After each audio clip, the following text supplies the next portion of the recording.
A equipe econômica, chefiada por Fernando Haddad, ainda precisa definir a âncora fiscal. O prazo para isso é o mês de abril.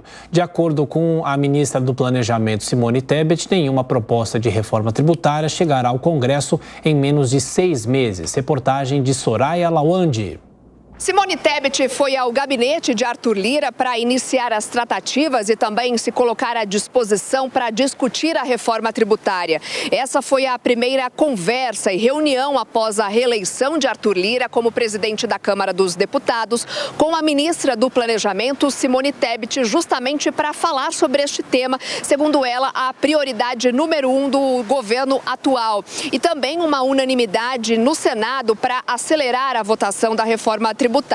Segundo Simone Tebet, ela deve ser votada em mais ou menos 6 meses. Não há como concluir antes desse prazo, portanto, até o começo de agosto. Por isso, segundo Simone Tebet, a Lei de Diretrizes Orçamentárias de 2024, que precisa ser enviado pela equipe econômica ao Congresso até abril, não deve levar em conta eventuais mudanças no modelo da tributação do país, justamente pensando nessa reforma tributária que ainda nem começou a tramitar. O ministro da Fazenda, Fernando Haddad, vem dizendo já há alguns tempos que a reforma tributária, então, já deveria ter sido votada e que já estaria apta para isso. Ele também acredita ser possível uma aprovação até abril na Câmara dos Deputados. Bem, essa conversa, portanto, entre Simone Tebet e Arthur Lira foi uma conversa rápida e teve também presente o presidente do MDB, o deputado Baleia Rossi. Na saída dessa conversa, Simone conversou com jornalistas. Vamos ouvir o que ela disse. O governo passado dizia que tinha interesse na reforma tributária e nunca fez gestão no Senado para que ela saísse da CCJ. Eu estava lá e sei o que estou dizendo. Ao contrário de agora, é uma necessidade urgente, tem unanimidade da necessidade dela. Nós temos 2 presidentes da Câmara e do Senado que vão fazer empenho em relação a ela e temos um presidente da República dizendo: nós precisamos aprovar a reforma tributária. Então, todos os elementos estão postos positivamente a favor da tramitação mais célere possível da reforma tributária. Ouvimos então, portanto, a ministra do Planejamento, Simone Tebet, falando sobre a reforma tributária. A visita da ministra a Lira marca, portanto, a entrada da articulação pela reforma, fortalecendo a busca do governo, então, para a aprovação do texto. Bom, Amanda Klein, olha, nessa semana conversando com o ex-ministro Mailson da Nóbrega, ele afirma que as condições políticas estão dadas para a aprovação da reforma tributária, mas a dúvida é saber qual reforma que o governo vai querer, não é?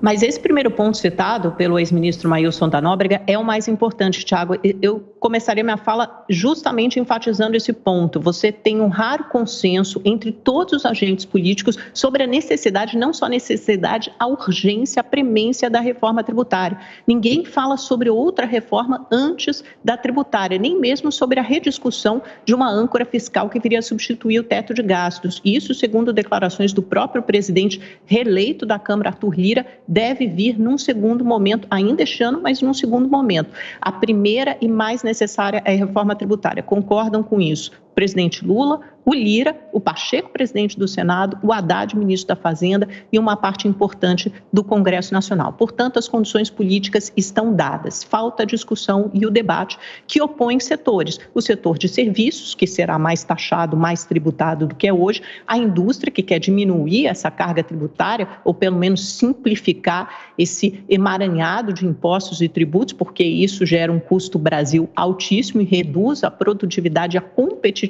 do setor industrial e a agricultura. Então, todos esses setores têm que entrar em algum tipo de acordo, algum tipo de consenso para que essa reforma saia. A reforma tributária foi discutida no governo Bolsonaro, mas ela não foi concretizada, nem totalmente amadurecida, porque havia diferentes visões de como deveria se dar essa reforma tributária. Você tinha 2 PECs tramitando simultaneamente, a 110 no Senado, a 45 na Câmara.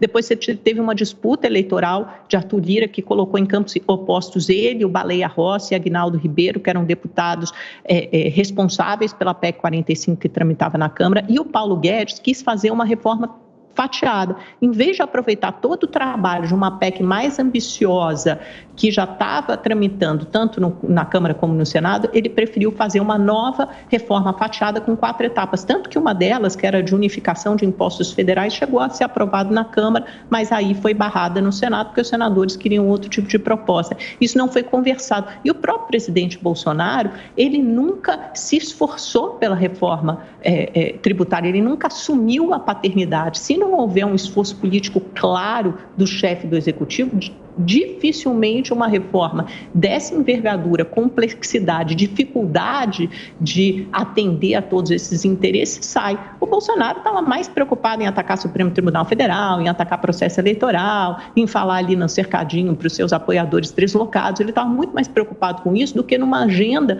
que pudesse significar, de fato, um avanço para o país, como era a reforma tributária. Portanto, a própria ministra Simone Tebet, que era senadora da República até então, disse isso, perdeu-se uma oportunidade e agora, no novo governo, a gente tem esse período de lua de mel, tem a janela de oportunidade e tem um consenso entre todo o mundo político, inclusive governadores e secretários de Fazenda, de que chegou a hora de fazer uma reforma tributária. Aliás, essa agenda já pipoca há 20 anos, portanto, tem que se fazer agora. E o Lula quer que esse seja o grande legado dele também na economia.